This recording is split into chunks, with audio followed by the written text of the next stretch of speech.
negatiddwako omudingu ow'eidinda ye mwami Ssakwa, former RDC owa Jinja district. Tuli naye tugenda mu bantu wayamu naye olunaku olwaleero oluvannyuma lw'okumwejereza emisango egyali gimusiddwako. Jjukira yali asiddwako emisango, oyinza ogamba emisango gyali esatu. Yalina omusango ogw'obutemu, kanjogere bwe ntyo, mada. N'aba n'omusango ogw'okwonoona ebintu, ate n'aba n'omusango ogw'obubbi. Nsanyusa okulaba ow'ekitiibwa. Ensebo nange neesimye okubeerako nammwe lwaleero. Mukulu Kisubi, njagala okwebaza puroguramu eno. Wow. Mwebale emirimu. Nze Ssakwa, naliko RDC Jinja eyo. Okay. أعوذ بالله من الشيطان الرجيم بسم الله الرحمن الرحيم السلام عليكم ورحمة الله وبركاته. Nze Haji Kabogoza omusomi w'edduwa ntereza ensonga z'amaka ebyenfuna n'endwadde ezitategeerekeka. Haji Kabogoza omusomi w'edduwa nsiŋŋaanibwa ekitigoma ku lw'ejjinja. Bw'obanga otuuse ekitigoma mu ttawuni ku siteegi osobola okuba ku nnamba z'essimu ezo z'olaba zitambula. Gwe wenna ali ewala oyinza okuyita ku mukutu gwaffe ogwa WhatsApp ku layini eyo eya MTN obudde bwonna mbeerako. Wow. Ssakwa nkimanyi nti abantu baffe bangi kati bakumanyi. Ebbanga lyobadde mu byobufuzi wano okuviira ddala eri mu kibiina kyaffe ekya UPC. Ekibiina ekyo naffe tukiyita ekibiina ky'abajjajjaffe. Mpulira abannaddipi nga bagamba ekibiina ky'abajjajjaabwe, ne mwattu nange nno UPC kyekibiina ky'abajjajja, kyekibiina ky'abataata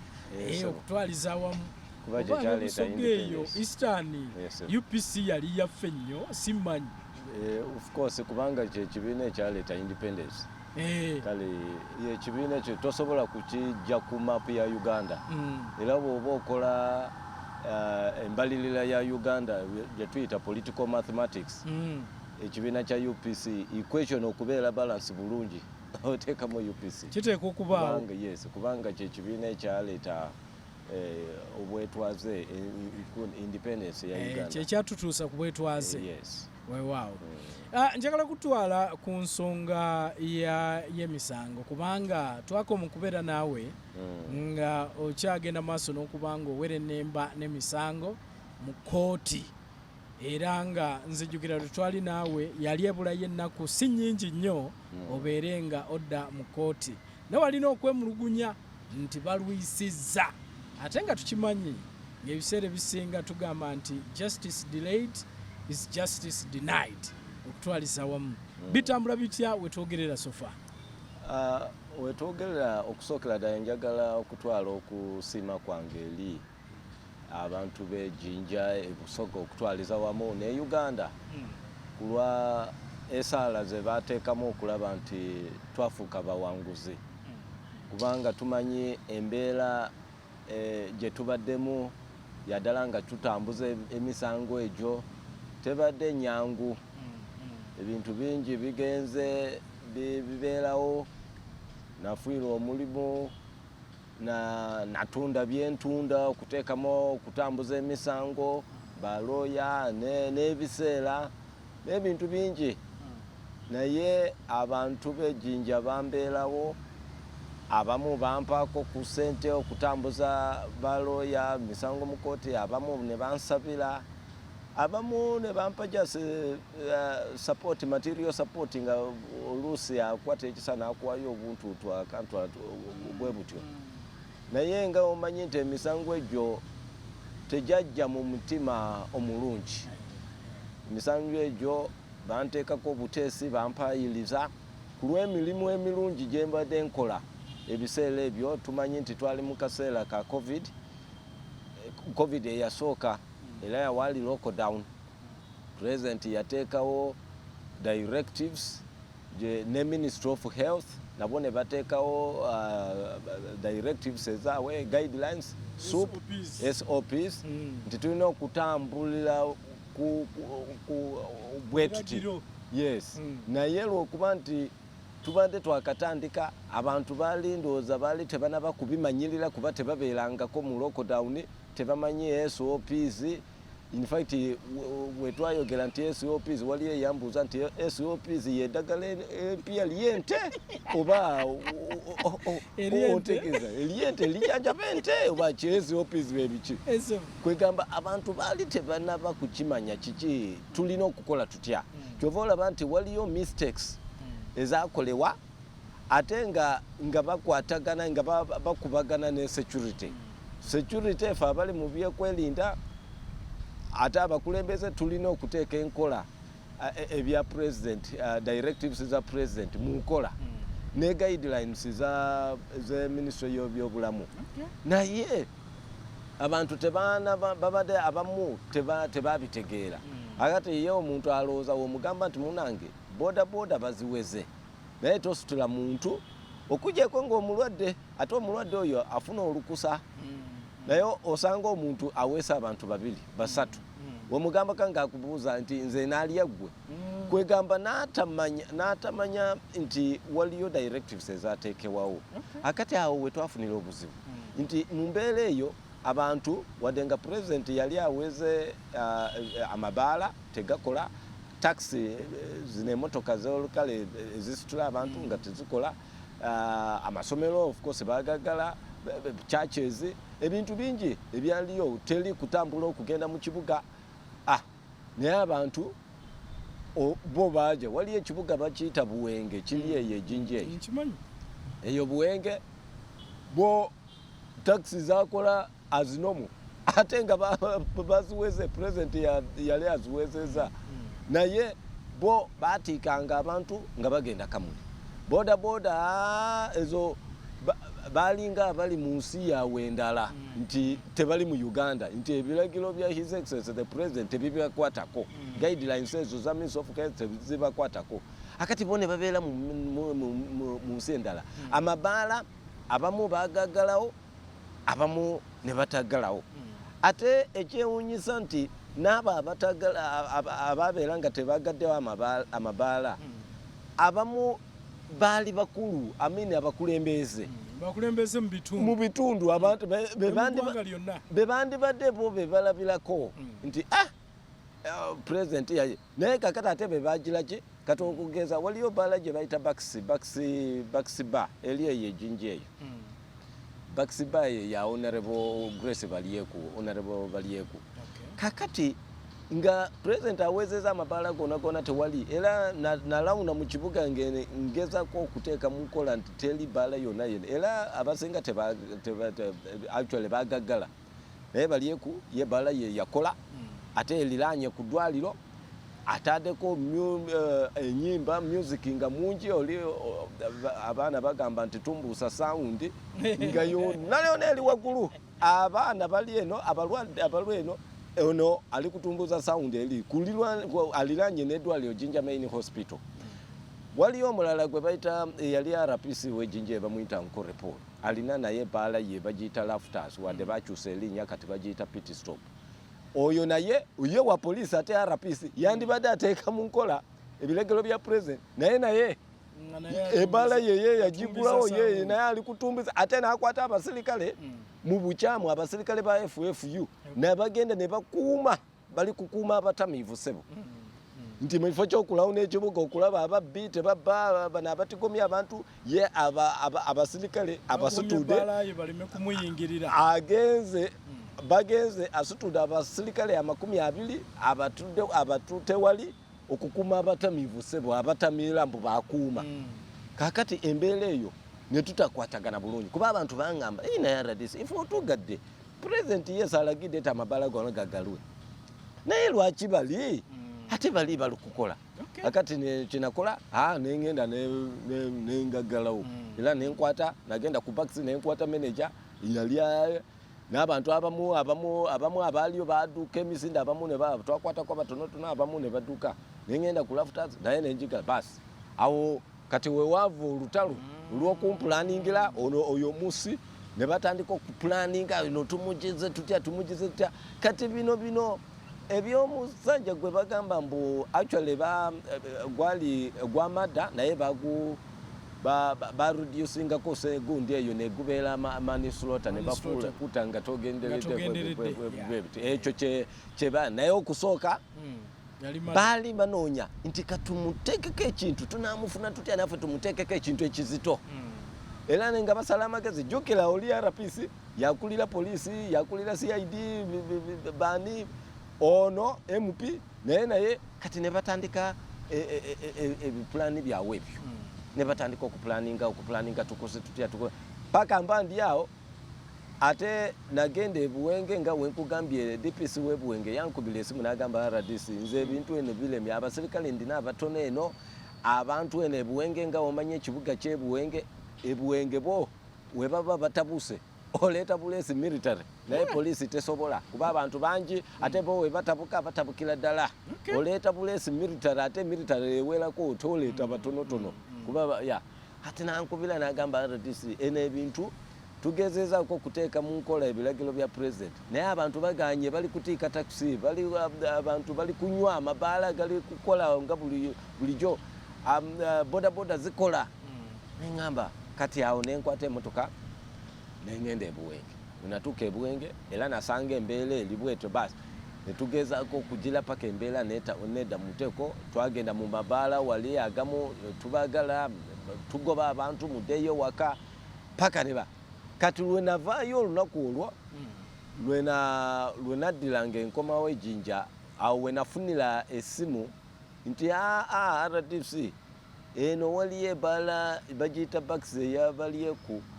eri kukuba eno enyimba ziyitiridde lafters naye eri kukuba neŋŋamba bannange ate bano bandibadde bateeka ebiragiro bya president mukola ate be bali ku babakulembeze ate banaNRM yes NRM akati kyenakola navaayo buvi ebuwenge nenvuga emotoka direct paka mu kibuga kakati mu kibuga Jinja kuva buwenge naye woba ova buwenge oba Jinja ng'ogenda buwenge oyita wali akatawuni akatono bakayita Rwanda nze bwe banzaala wennyini oyo omugenzi gwe bagamba nti twatta oyo gyabeera akati omugenzi oyo naye yali alina akaduuka naye nga kaliko ebbaala ebbaala eyo yali atunda of course ebyokunywa bia waragi bwe bityo kakati olunaku olwo ife wetu ayitawo netugenda gunde ejinja kugalawa ate wayisawo akaseera katono nti gundi nti yakubidwa naye kyeŋŋamba totuwadde bulungi wano bw'oba ova ebuwenge otuuka e Rwanda waliwo ki kakati nayogerwako natuuka e Rwanda nesanga emotoka ya polisi 99 emotoka ya polisi eyo waliyo osi we Rwanda awo yali awo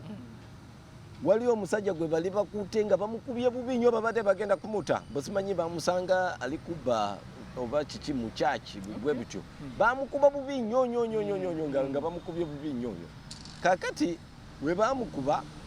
no 99 ebadde tenaba kutuuka by then 99 teyaliyo nze natuukawo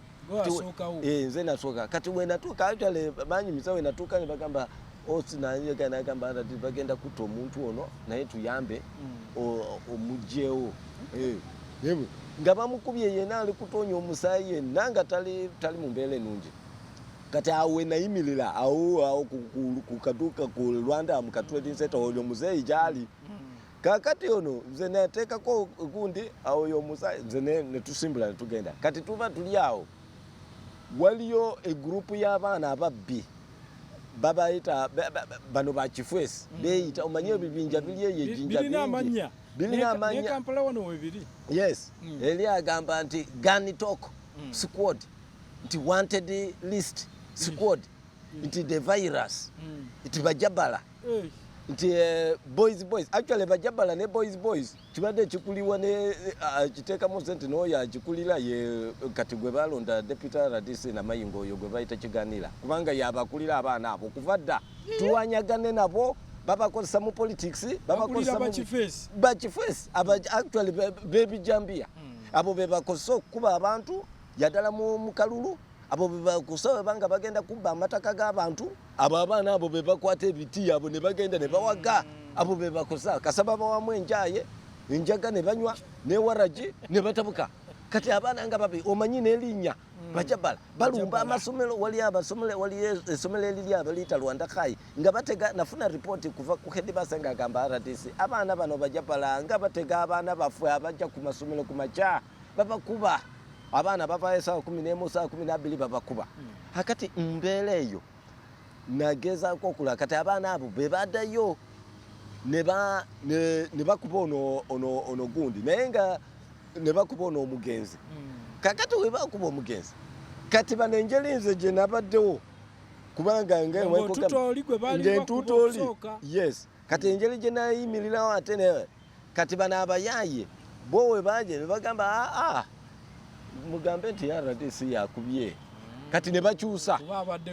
kuba mbaddeko awo kituufu naliyo naye ate nali ku birala si ku byono kakati eyo embeera abayaaye ne batandika kati lwali ku 26 omwezi gw'okusatu 2020 kati awo wona nga tuli awo tewali ekyaliyo okuva ku 26 tewali ya reportinga toba twamukuba tewali ya reportinga nti tubbye ebintu bye nti waraje nti simanyi amaje simanyi mtwa munana simanyi bia simanyi soda nti tononye counter nti twagisamba ne yatika tewali ya reportinga ko kuva ku 26 gwokusatu 2020 paka okutuuka kati ebintu bitandika ng'omugenzi afudde luvannyuma lw'omwezi gumu yafanga 18 gwokuna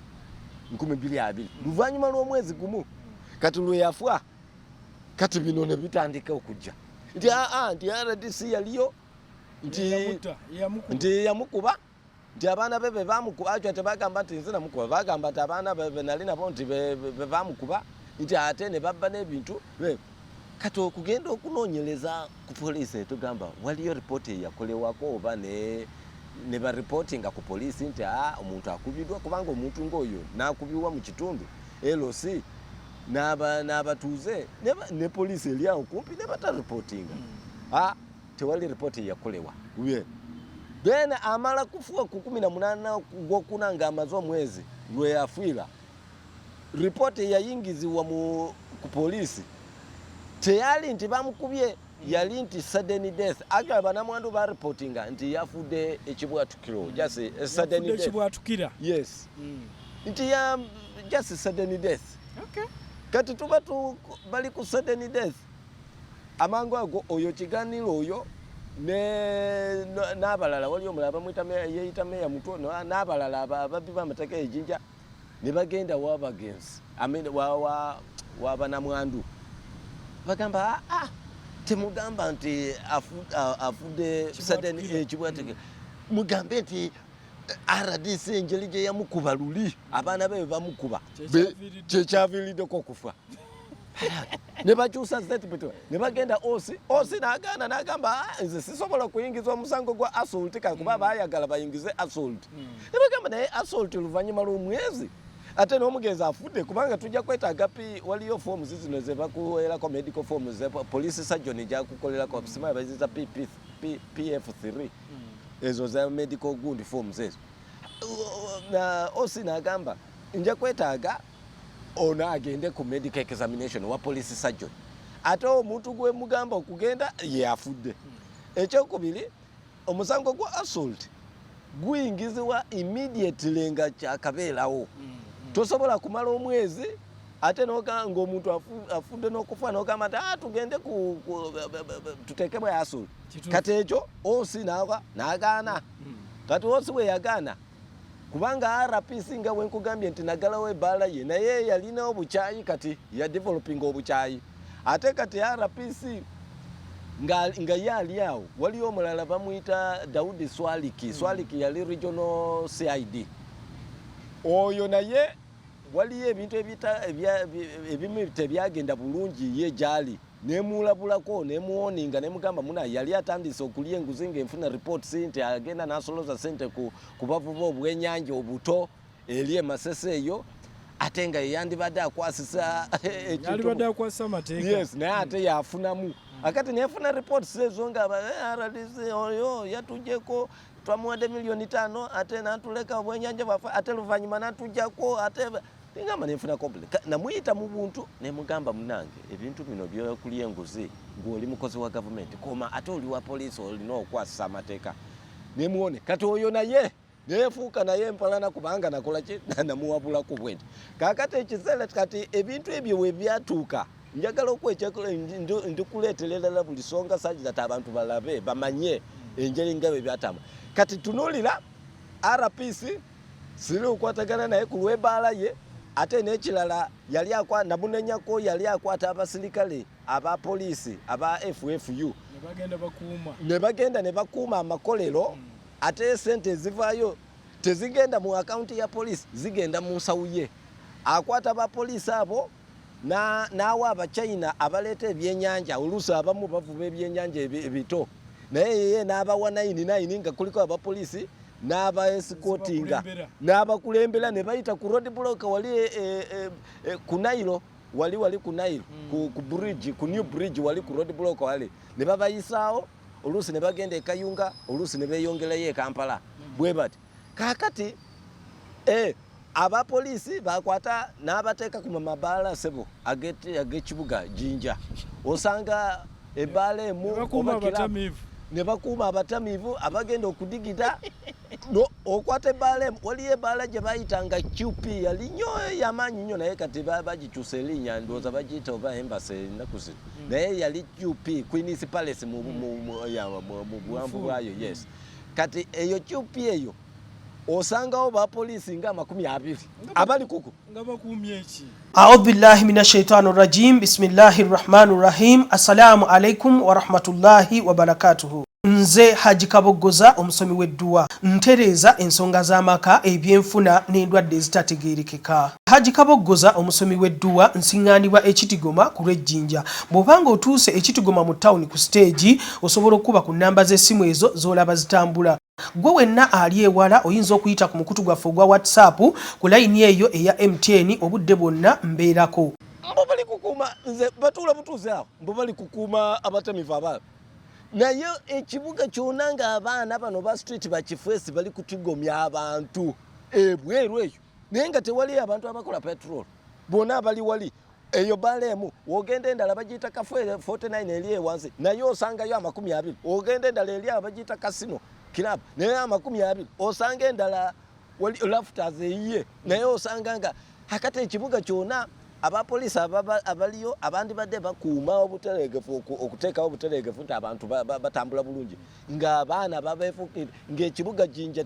tewatambulikika waliyo ebifo ebimu nga bakugamba nti awo saawa weziwera bwe ziti tewayitika toyitayo n'akasimu n'ekabeera k'amapeesa toyitayo abaana bakuguddeko era ebiseera ebyo be baatira owa poliisi ojjukira baatema owa poliisi bamuyita Tanga yes Tanga bamuzika eyetororo oyo wa poliisi oyo bamutemera ku taxi park ey'ejjinja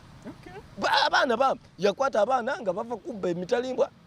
baali babiri n'abakwata webakwata n'abateeka ku gundi omu n'afubutuka emisinde n'adduka kati n'asigaza omu kati we yasigaza oyo n'amutwala paka ku ka police post aka taxi park ejjinja kumbe omwana alina ekijambiya mu gundi mu nsawo mu mpale ateeka ekijambiya omanyi batambula n'ebijambiya abaana abo ebiso n'ebijambiya byennyini agula ekijambiya n'akitemako ne kibeera kitundu naye n'akiwagala bubi nnyo agezako katono bw'ati gwakumaze era kati ekijambiya ekyo kumbe agitadde mu mpale muno kati ono owa poliisi we yagenda naye n'amutuusa ku police post saawa 11 ku makya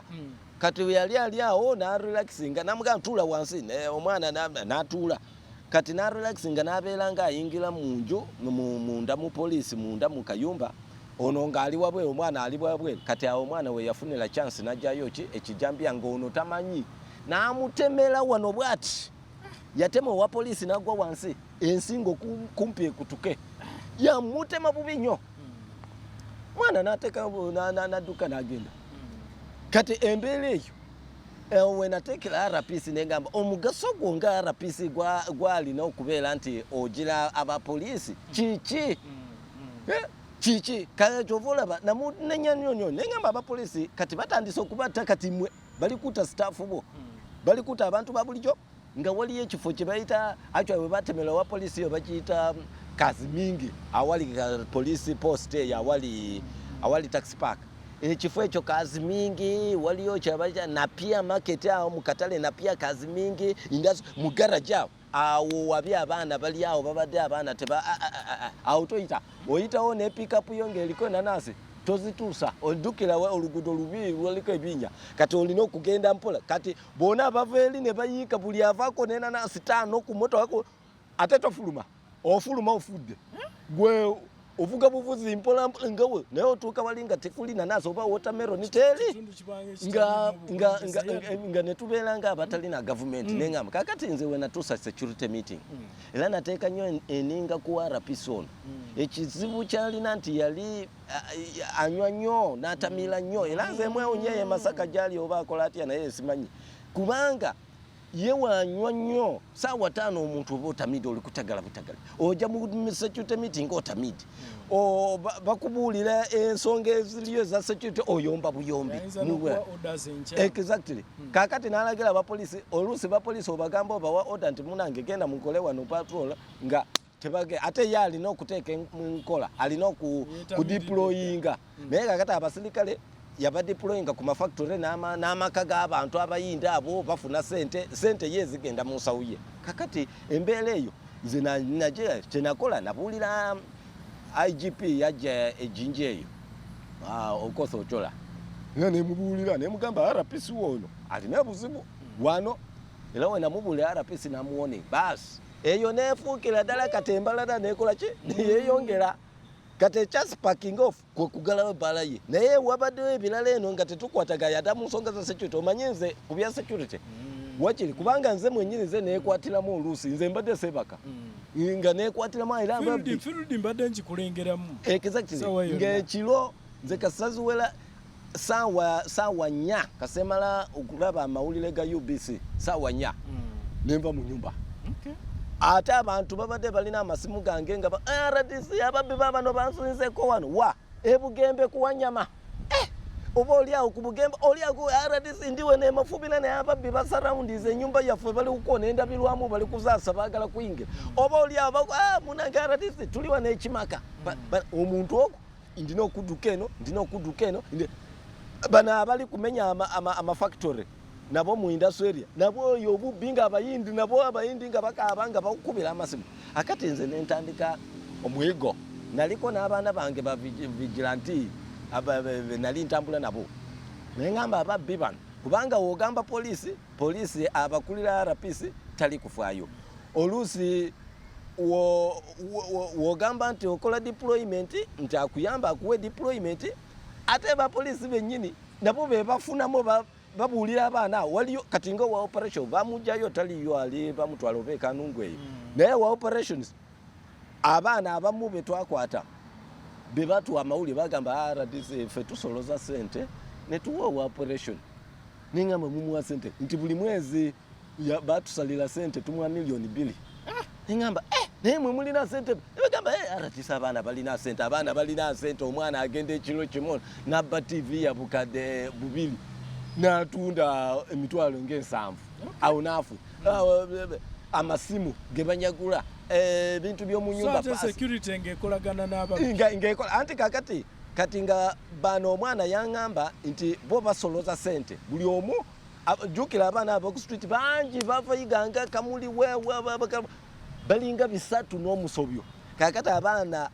ate nga mu kibuga wakati naye ate ebitundu ebirala nga mafubira abo tetunabo bakwata naye bo mu kibuga bangi akati abano oba mu kibuga eyangamba nti RDC ffe kyetukola tusolozayo ka sente ne tutwalira omukulu yaani yosi operations kati zaki nti ffe we batukwata olabayo nga tubeerayo era tutuukayo bwe tuti ne tuvaayo era kituufu okwata lwaleero bwoti akawungezo omubba akole RDC gye balesebo nankubira jambo gwenkuuta ekiro nge kumachali kunkumira kajambo da RDC kulamusiza sebo ono yavude yatya inga simanyi omuzanyo kumbe ono yakola bamuwayo milioni oyo abana abamu nalina bebangamba nti atusolozayo kati buli omu buli wa kifesi bamusalirawo abatafuna bulungi oli bagamba agojja kuleeta ebiri ono etaano ono esatu ono mutwalo bweba kati basoloza sente buli mwezi milioni ne bawono kati n'oba ogenda ku operation oteekamu ba poliisi nti tugende tukwata abaana abo wansi eyo ku kazi mingi otuukayo sebo tosangayo muntu ono abalabudde bino byonna byoyogerako kati ebyo byonna ndi okuwa ekyokulaba ante kakati nga bino ebyerwanda tebinaba kakati labayo kati embeera eyo gye twakoleramu ndi kuyomba ne RPC tali kugira security y'ekibuga oluusi DPC agamba amunanga RDC nze sina buzibu naye RPC yali akola deployment naye kakati abasika bona oyo naye nentamunya ndi awo ndi kuyomba ne OC operations naye mukubireziment munanga abaana bali kutwa kanzije taja amala luvanyuma obo okuduka awulizikanya nabo ku simu ndi atuvudde basi mutusewa RDC baliwa inga to mazembe baga kati ebizibu ebyo byonna kutandikira kati wovao nogenda oyo ugundi oyo WCID wenkugambi CID naye ebizibu bye kujja ku bantu inguze biche nefuna complaints ezisoba mu 5 ngende kufuna complaints ne mukubira ne amini ne muita mu office nze nalimba ita direct ningamba bamuna njagala okulaba naye ndi nesonga we bajja ne mugamba wali ensonga kati oyo naye nefuka empalana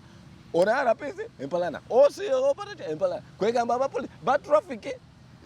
nabo abamunga ngemfuna complaint ngemfuna nengamba banani ate ngambo oninga basi ati bino bya ebyerwanda we byagwawo bano ne babona ne balabanga opportunity kubanga nali already omaze kubalinyako atenga ku mazima ngenjagala security yaba na Jinja ebele gulugulu era kyovola abantu ebiseera ebyenze mwenyine we naye kwatiramo omuntu abadde atambula oyo mu kitundu kye bayita napia abamaduka bana abatunda spare parts babadde bagalawo saa 12 ninga bagenze bagamba akasoweza sawa emunga abana bakugwako nti leta zokoze naye kakati ebiseera ebyo we naliyo batundanga bagalangawo sawa nya ngatebe nga nesimu atambula streets ezo zona waliyo lumu abana ba street yo balumba olugudo lwe bayita Iganga road luli mu kibuga wakati mu Jinja wakati mu kibuga abana ne bakuba mbo waliyo omukubo yali ali kuba laptop mu motoka y'omuntu ndoza abantu ne bamulaba ne bamukuba kwawo anaduka na tonyo musa abana bagenda ne beorganizing ne bakomawo kibinja nga abana nga 15 ne bakubawo abantu emisana tuku kumacha atwa kumacha wali kumacha sawa satu ne bagenda ne bayasenda bilamu ya maduka gamaduka abantu abatunda wali ebale je kugambe chupia wali bize nyonyonye street eli bize Igangano ne babana bakuba ne bekwata kibuga sawe ne bamala sawe mbandi yawo ate kakata awo kinebuuza mbandi yawo omusajja omu yajanga atonyo nagamba abana bava kuntemala nga bamutemye engalo zino ali kutonya butonyo emizalira naja paka mu office nga musayi kuto egaba amarete abana bekute kibuga eri abana batabuse eri bali kukuba buli kirema abantu baduse bali kubba ninkubira rapisi ngamba munaki embele eli na yesinunji nagamba abo balimba ng'omuntu alina omusaayi mu office yange nagamba katugendeyo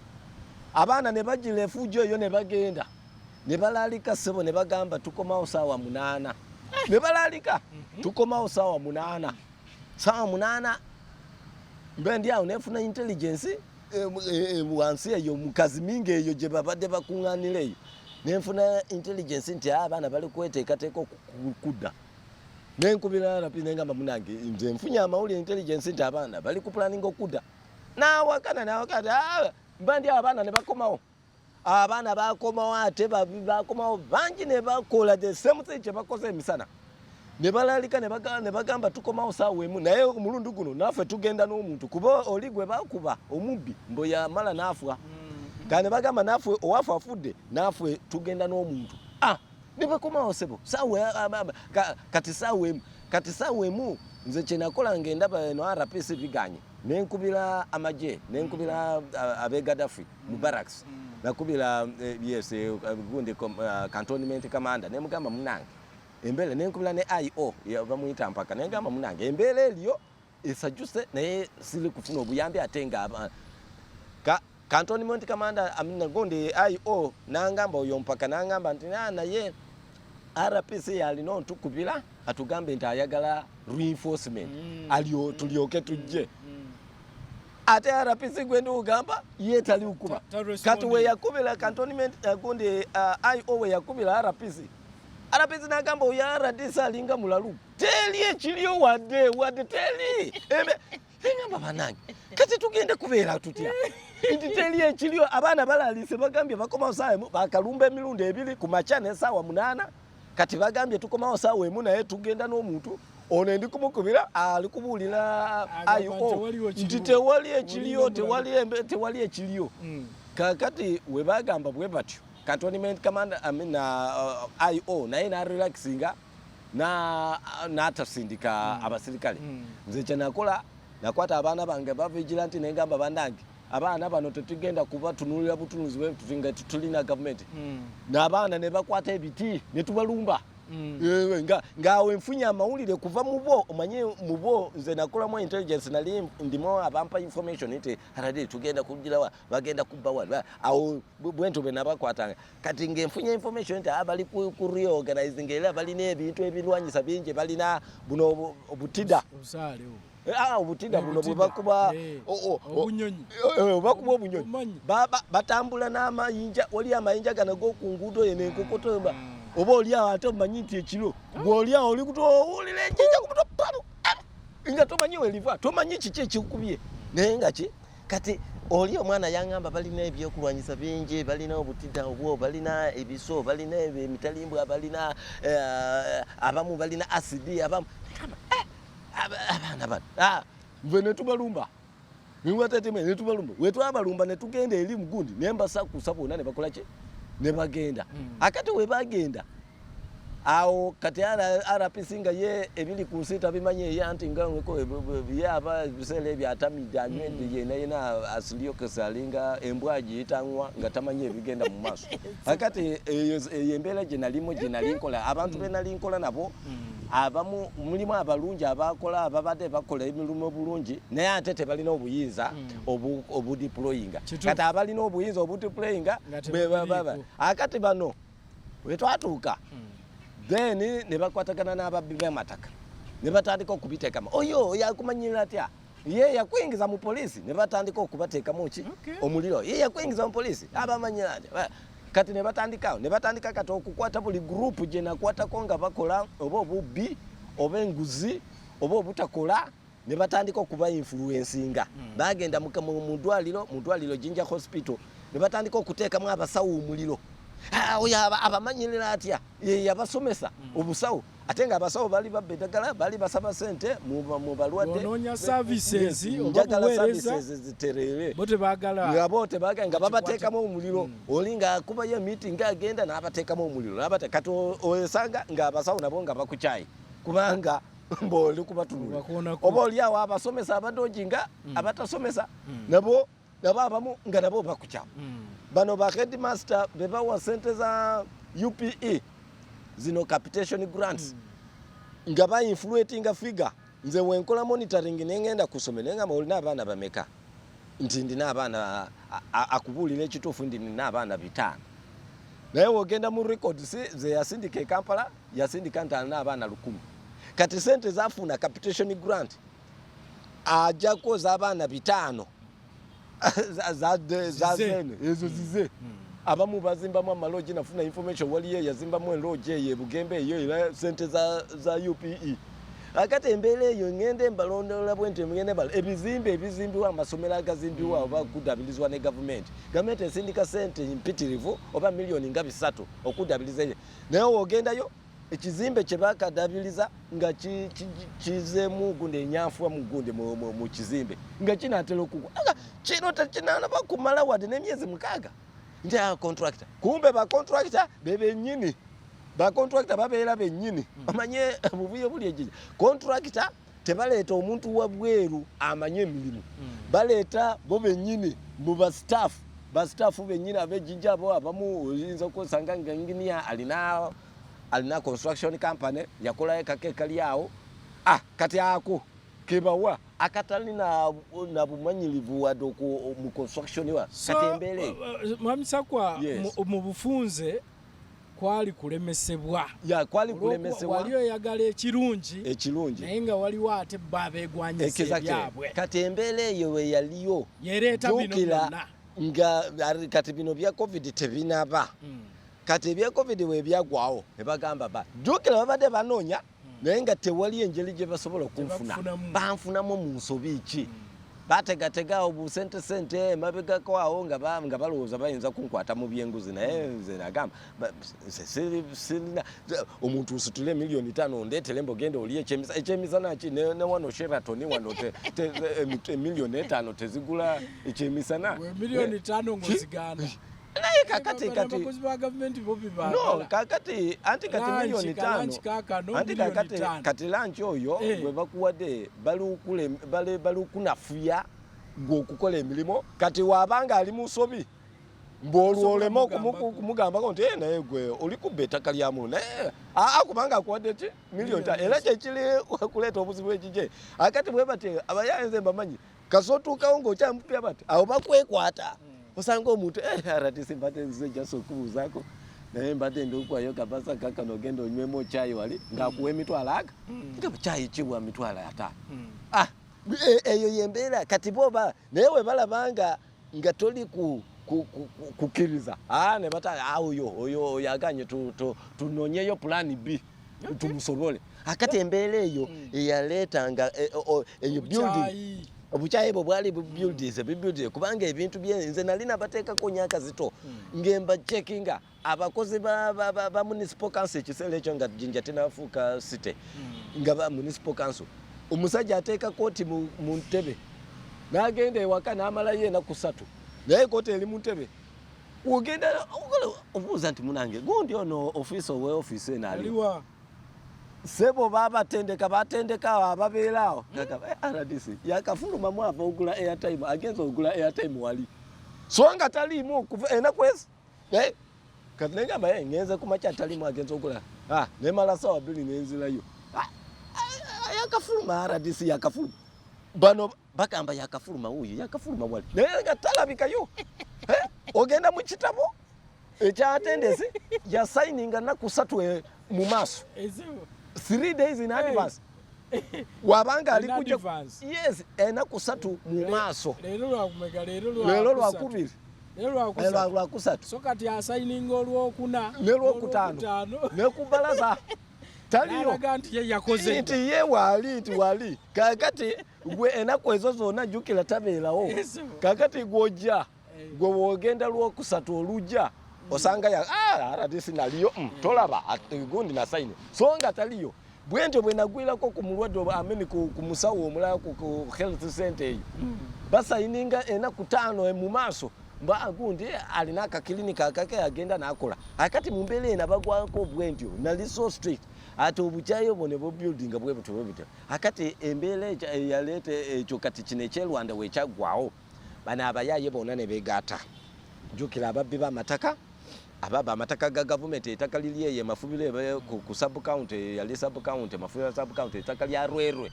lyona bali bane bazimba ne bafuna land titles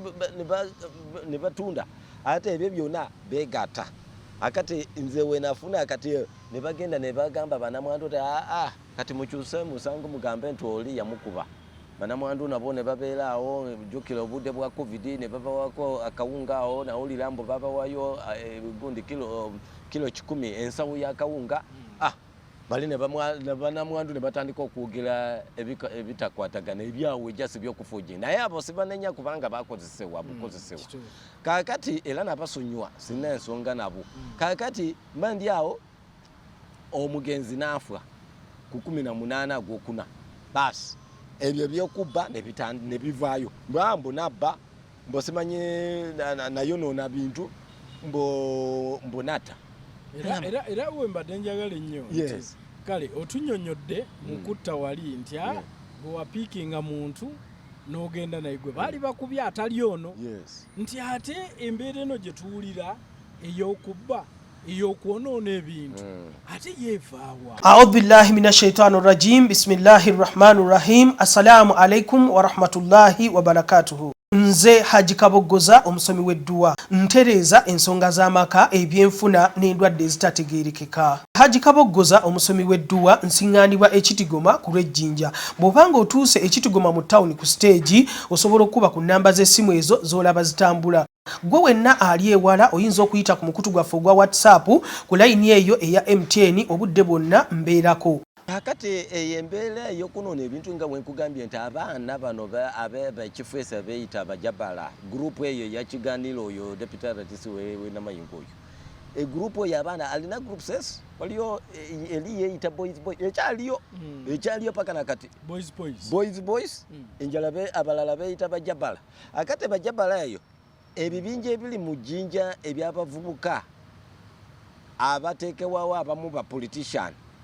bibinja bingi bilinga 30 waliyo ekiyita team no sleep ekyo kikyatanda ekyo kinakanswanga kyenyini kimadha gundi ekyo kyenyini ekyo team no sleep baga eyo recruiting obwana obuto emyaka 7 emyaka 11 12 15 nenga abana babinyonyonyo we bakusanga ekiro lumubagoba omusajja munene bwatinga n'olubuto nga dukere disera ninga akana akali kumugoba kamyaka musa kano kakugobe gwewe size eno lwaki toyimira nokakuba ekikoto ite ama RDC kano togezaako kakuta kakati embeera eyo abantu bibinja bingi kakati abaana bano bajabala amakanda gawe gali awo Rwanda waliyo ekifo ekiraba kita Namulesa ye center yawe eyo headquarter Mafubira Nakabango awa kati awe naye headquarter yawe eri Namulesa ye best awo kakati abaana abo beba trainingira bebafuna ba financiers bawe kati abaana kasaziwela sawemu sebo bakola ne parade sebo ne bakola gundi bajita batya roll call yes ne bagamba gundi ne batandika okweyita amanya ne babagabanya ng'ogenda wano gwe group 10 deployment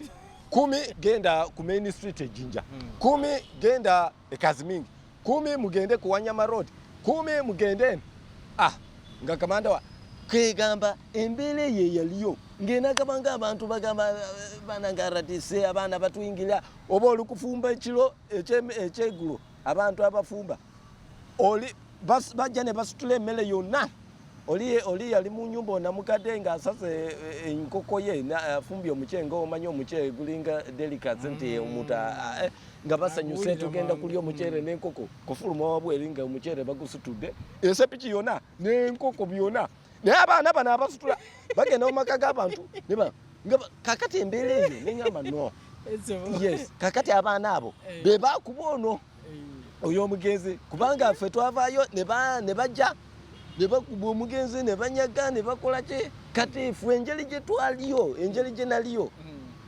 bo ne bakitwala we nayitawo nga ne bagamba basi yono abaana ababe bebagize kati banamwandu bwe batyo we bababuzaabuza ati awo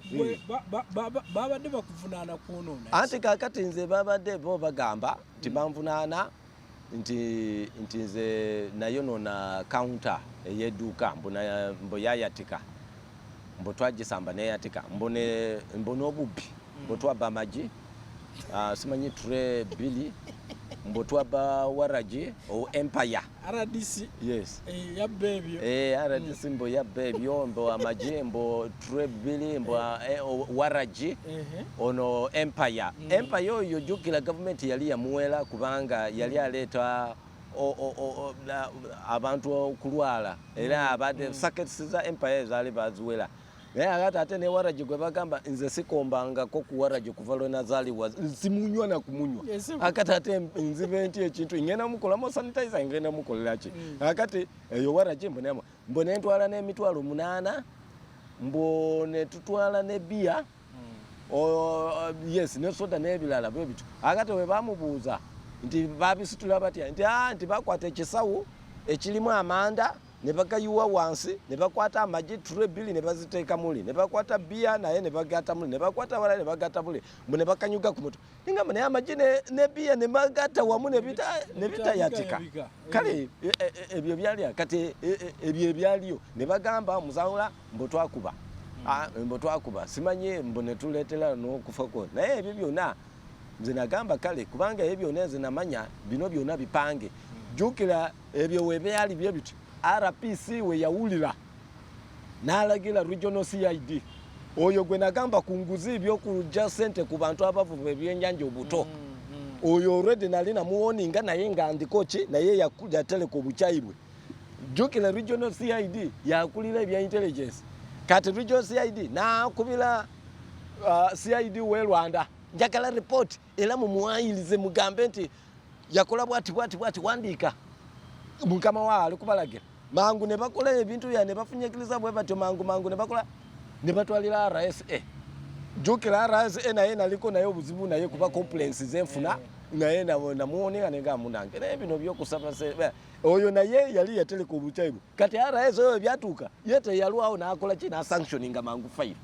kubanga byali bipanga kutandika kwa RPC yingizamo MP baliyeko yingizamo ababima amataka abalala bangi aba financing ne sente bavayo ne bakola ne fundraising okusoloza sente weba byetagisa sente nga cyo kye bagala nze inkwatiwe mangu kwegamba ve mu system kubanga embalemeseza kati ekyo kyatambuziwa mangu kyovola manti bagambolinga bugambolizi tebali na bujulizi tebamanyi kyovola bantu banamwandu bwe batuuka mu kooti ebibuuzo bababuuza buli omu yayogera kiki onagamba namwandu omu agamba namulaba ng'ava mu motoka n'agenda n'akuba omugezi omulala n'agamba yasigalayo ne bamubuuza yali ayambadde ki nti yayambala yelo ono namwandu omulala agamba yali ayambadde z'amagye omulamuzi n'agamba muyinza kubeera mwembi mutudde nga ono ayalaba yelo ono alaba amagye kakati kwegambe nga tebikwataga kati embeera eyo ne bateekamu sente okulaba nti bagula n'abantu abataliyo okunumiriza okunteekawo nti oyo yakola bwati kyovola abantu omusango genze mu kooti tubadde mu kooti singa gwagwadda naye lwokuba kati kuva 2020 ku 2020 gwokuna emyaka kikyo gigenda esatu almost 22 and a half 2 years and a half kakati mu mbeera eyo naye nga singa omusango gwa naye kati ne batandika kati okuzanyira mu kooti omulamuzi eyasooka jukira yali oli omukyala bamuyita Kyemeri yali mulungi yatandika bulungi naye tekyamukisa mubi ne bamuwa transfer ne baleeta gwaliyo gwe baleeta ono okuva Busia gwe bayita Gwero Kathari nawuliddeko juice mbwanti bali bamuwa bwa registrar ne bamutwala eyarwayi naye nawulira amawulire oba mafuusi manyi nti bamukwata ku byenguzi nagamba ati oyo yazaalibwa nayo oba enguzi yazaalibwa omukyala we yajja Jinja kwegamba nze nadda okunkolamu sente mu musango gwange nga buli kaseera ayongezayo bwongezi tetulinaako mention omusango tebawuliriza ne hearing teriyo we bagamba ati kale tutandika okuwuliriza omusango tuuze buli wetujira ng'ayongezayo emyezi 2 emyezi 3 covid naye nagwawo awo gundi second lockdown awo kati nakirabanga ekyo kyekirungi tubeera wetwakomawo omusango emyezi 2 lwaki mbositeta Antony taliyo mbositeta Antony simanya agenze Embale agenze mu meeting simanya agenze Kampala atute baluwa nengamba naye lwaki imaze emyezi 3 nga nzize mu kooti kati maze okujja mu kooti ate muli kuŋŋamba mbositeta Antony yagenze yatute baluwa Kampala taliyo nga mwongezayo emyezi emirala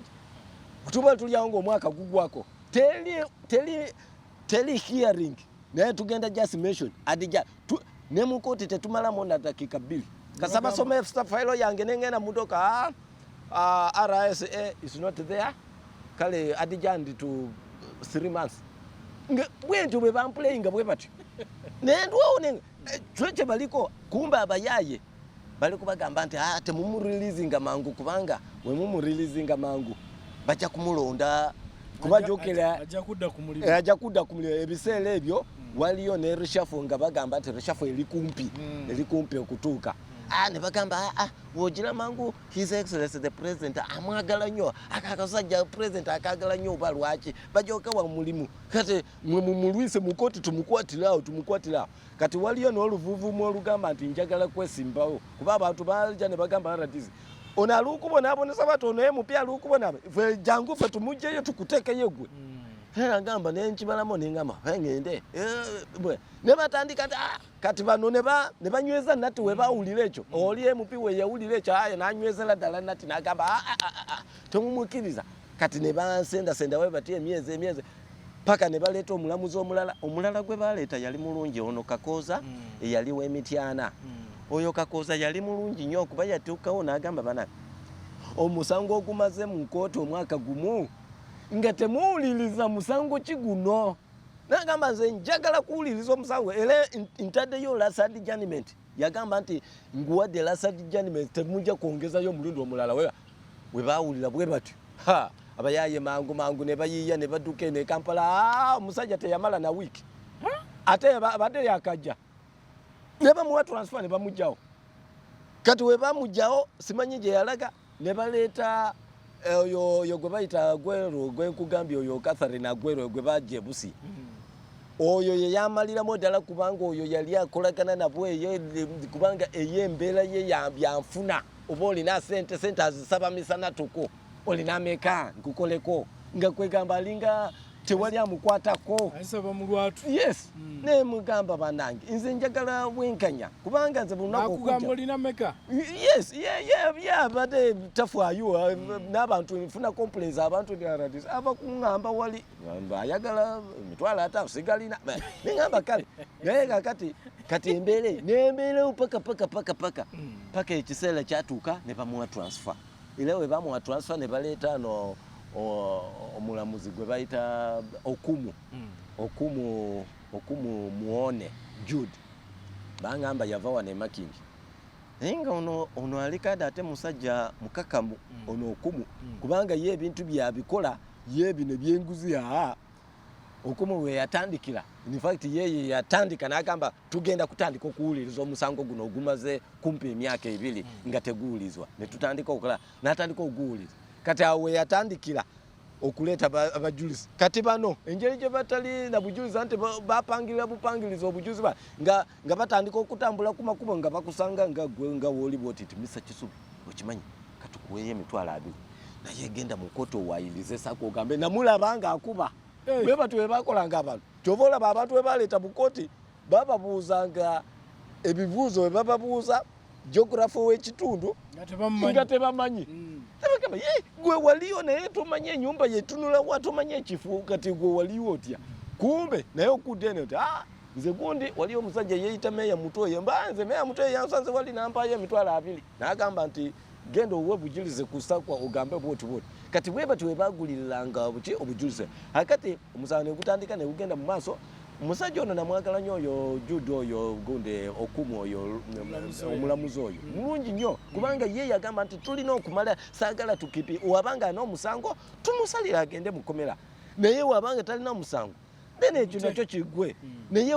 buli kaseera jangu mukooti ajja mukooti baka kati ekisaana ekituuka gundi n'atandika okwebulanganya RSA regional RSA atandika okwebulanganya nengamba nange ate ono RSA twasoma naye Makirire wadde mu kibiina naye nengamba banange oki nawe oli kune toyagala ebintu byange bigwe munange Ssakwa nkwagala nnyo nga yeebuza nkwagala nnyo naye omanyi nange ndina emirimu mingi nengamba lwaki wetugira mu kkooti gwe woobulira tolabika bawongezezayo emyezi 3 gigwako ate nzize gwe toliyo mbosimanyi wagenze mu workshop embarara kakati lwaki workshops zibeerawo olunaku lwetugira mu kkooti agamba nti ate n'ekirala gwe woba ogenze mu kkooti lwaki efayiro togiwa RS omulala kuba waliyo ba state attorneys abalala ababeera ono waba ataliyo bali balala bagamba oyo yatugamba nti ye mwennyini yalina beeyita mbo contact person mbo ye mwennyini ye contact person w'efayiro takikaba tewali mulala waba ataliyo omusango tegugenda mu maaso wenagira bwente nenda banga kiitirire nenzija wano wa DPP wano nengenda nemulopayo nagenda wa madamu abodo nemugamba munange ndi nekizu nemandike baluwa nentwalira abodo nenga munange ono tali kumpuliza abodo nayogera naye then atandika kati kubeera nga ajjako aone hearing negendako mu maaso ati naye nga ebiseera bitenge yebulanga ja oluusi tukiyaringa lwaleero webongezayo ate webongezayo omulundi ate tajja ate najja mugundi omulundi omulala ate natajja bwate naye nga twagenda wewete naye paka ekiseera kyatuuse twatuuse ku witnesses okuleeta abajulizi abo baleeta abajulizi ne bakola ebyawe lawyer wange nakola cross examination okutuuka paka ensala weyabaddewo baleeta abajulizi 11 abo bonna baleeta naye nga bonna bakikwangala tewali wamagezi. So final omusango atambudde gutya? Kati omusango final omulamuzi yatunulira mu nsonga n'atunulira ba witnesses enjeje bawo obujuzi bwawe ng'obusinga tebukwatagana onagamba kino kati njokuwa ekyokulabirako ng'abapoliisi be baleeta nti abapoliisi mbu baleeta owapoliisi omulala yagamba nti omubiri we bangamba nti omugenzi afudde natuukawo ku site nenkebera omubiri omulambo naye nasanga omulambo gwonna nga gujjudde ebiwundu nga byona injuries nga buli wamu ng'ebiwundu bingi bw'ati owapoliisi bwe yagamba oluvannyuma lw'emyaka oli we yafiira myezi. Yes. Kaakati ono owokubiri wa poliisi wokubiri ate n'asyangulawo byono owapoliisi wokubiri n'agamba nze nasanga nakebera omulamu ate nga y'omutuufu ye Ssakwa n'agamba nze saalabako ekiwundu omugundi omulambo endowooza gwafuna injury munda mwintano si external nti kubanga omubiri gwonna gwali mulungi nnyo te n'agamba nagukuba n'ebifaananyi owapoliisi oyo n'aleeta n'ebifaananyi bye yakuba omulambo n'atulaga mu kkooti we yalaga mu kkooti ono eyasoose yagambye nti gwali gujjudde ebisago ebiwundu byonna ng'alimba bulimbi kubanga ebijingi kati awo ebyo by'omulamuzi bye yasinzirirako in fact mu ruling yange ebyo bye yateekamu n'agamba wa polisi yasooka yagamba bwati wokubiri n'agamba bwati kale nendaba nti waliyo omuzannyo babakokinga bukokinzi kati n'ebintu ebirala ne banamwandu nabo beekuba empawa ono agamba yajja n'ava mu motoka omulala agamba teyava mu motoka yasigalawo ono agamba yayambala yelo ono agamba yayambadde amagye kwegamba n'atuuka omulala n'agamba nti ne kawunta gwe bagamba nti twamenya yagamba si Ssakwa yakuba kawunta yagimenya yali omuntu omulala atali mu kkooti akati waba oyo tali mu kkooti ate kakati lwaki omusango guno baguteeka ku Ssakwa actually ekyo ky'omulamuzi kye yasinzira n'agamba wabanga omuntu eyamenya kawunta tebamukwatanga talabikako mu kkooti kati omusango gwa malicious damage baguteekako batya ku Ssakwa ataakuba kati eyo ze grounds omulamuzi ze yasinzirako finally na dismissing omusango naye nti kyamukisa mubi nti teyateekako ogundi damages costs kubanga nga omanyi nateekamo kubuuza nti okusinziira kyotaddemu omulamuzi yataddeko nti at least bakuliyirire teyateekako era teyateekako kubanga abamu bagamba ndo emisango gya criminal mbo tebawako simba okujjako ng'owaabidde gavumenti ogenze mu civil okyusa n'ogenda mu civil ate n'owaabira gavumenti naye nze ebyokuwaabira gavumenti nze sibyendiko kubanga nze sijja kudda mu ntalo mbadde mu ntalo ate nzire mu lutalo olulala. So wano bakugyeko emisango esatu gyonna banzijjako gwokuta gwobubi sikuta naye gwa manslaughter sikuta kuba bareducera ku manslaughter okuta obutamanya ogwo babanzijjako ne bajjako gwa malicious damage ne robbery kubanga n'ebya robbery ebyo be bagamba nti twabba bababuuza nti akusatako ne robbery ye atiitya anti beba tiwe bateekamu mbu robbery mbonze nabba akati robbery bwobanga wabba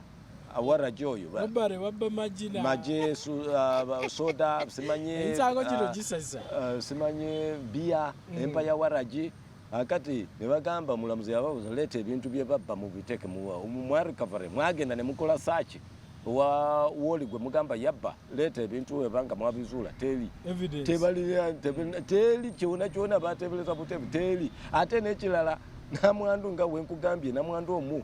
yagamba nti eyabba yasutula ebintu egwe nalaba nga asutula ebintu ebyo tali mukote waliyo omuvubuka omu ye yadduka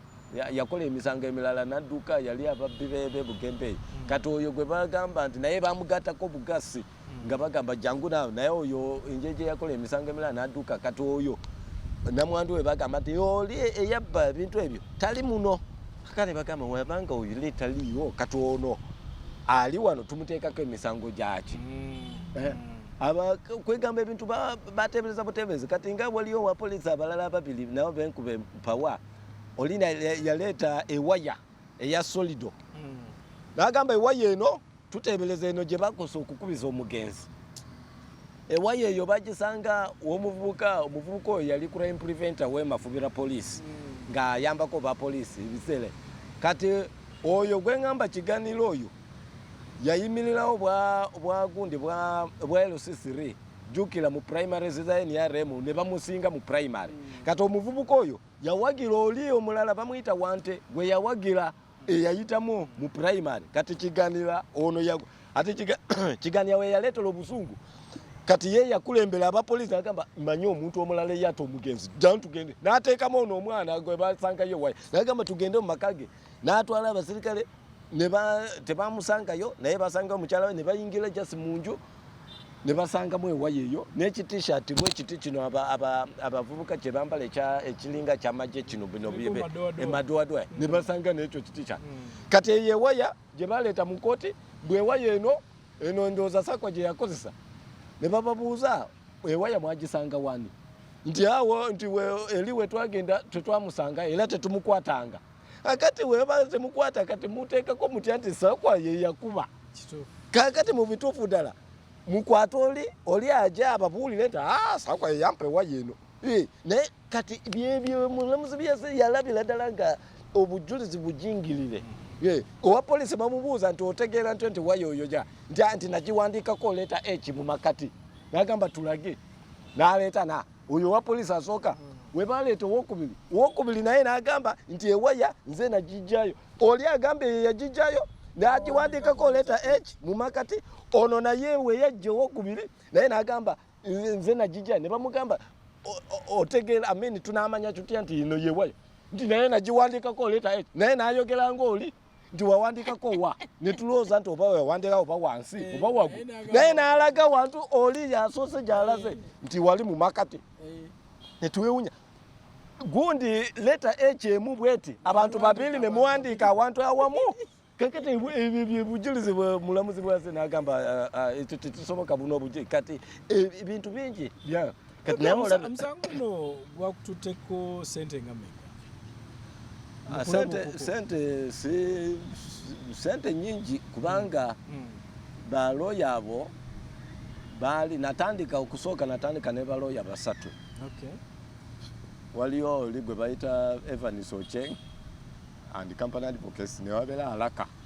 and company advocates then ne David Innocent Nyote and company advocates kati baloya abo basatu bana ababili Evans Ocheng ne alaka ekiseera kyatuuka endowooza balabanga enfuna ntono kubanga jjukira abantu nze bansondera nze saalina sente ezewaayo baloya kuba alaka we bajja basaba milioni 2 basaba milioni 3 yes milioni 3 kakati nga nzijjawa baze leero bayongezezaayo nti amukomeyo oluvannyuma lw'owekibiri olina okunoonya milioni endala 3 obawe oluvannyuma lw'omwezi onoonye endala kati ngazo ziva abantu b'ejjinja kyova olaba n'abasinye nti mwebale sapoti yamwe mwera kuba banyambako nga bansondera muntu ansondera munange nze nkuwayo $5,000 nze nja okuwayo 10 bwentyo bwe bansonderanga naye ekiseera kyatuuka nga kiyitiridde nga bano oyo omukyala gwe nkugambye Agwero oyo gwe baleeta oyo yali ku mico n'atandika okwongezayo emisango ani necessary abantu nabo ne beekyane bagamba musango ki guno gutagwa tutaddemo se abantu ne batandika okubitutwenga nga naye ate sibanenya kubanga batuuka ekiseera nabo ne beetamwa n'embeera twakava mu covid n'ebirala basi awo baloya babiri ne bavaako nesigaza omwoyo David Innocent Nyote omazeko naye era oyo yantusiza ku bwanguzi kubanga yalemerako ye ye tasaba abadde tasaba naye akaliyo mwaka emitwalo 5 emitwalo 2 bwetyo era nazo za kusonda busoga abantu babadde bampapuwi okumuwa bwentu naye tubadde mu mbeera yaffe nga tutambuza naye nga sente zili nyingi ziyinza kuyita mu milioni nga 10 n'omusomo sente nyingi kubanga milioni 3 ebintu mafuta bicheba bintu bingi nnyo waliyo n'obuti omusango guno tegukostinze nnyo ebintu byo ebiseera ebisinga twesanga abantu batunze n'ebintu byabwe era kyekyo sebo kubanga natunda nagenda mu kyalo waliyo wenabeera ku kisenge nga sirina wadde olwataano ate abantu abanyambanga ekiseera kituuse nga nabo endaba nabo banyigiriziddwa nnyo ne covid ng'embeera mbi nga inkonomi mbi nga tebalina sente omuntu okuwayo n'emitwalo 5 luba lutalo naye ndikwetaaga milioni 2 naye nazijjawa sebo nagenda nga mu kyalo n'entunda nga actually tata wange ya playing party kubanga naye yatunda amataka n'atunda ente ze nalina zo byonna projects zo nalina byonna n'embitunda natunda buli kamu kendi nabitundanga nga nteeka mu gundi mu musango guno kati embeera eyo kyova olaba nti oluusi wentuukawo ekiseera neŋŋamba nti in fact his excellency the president yandibadde tunulamu nange kubanga emirimu gye nali nkola emirimu ng'ensinziira ku mirimu gya gavumenti nze gye nali nze saakola ejange twali tuteeka mukola naye yandibadde tunulamu nange at least ampeeko boil out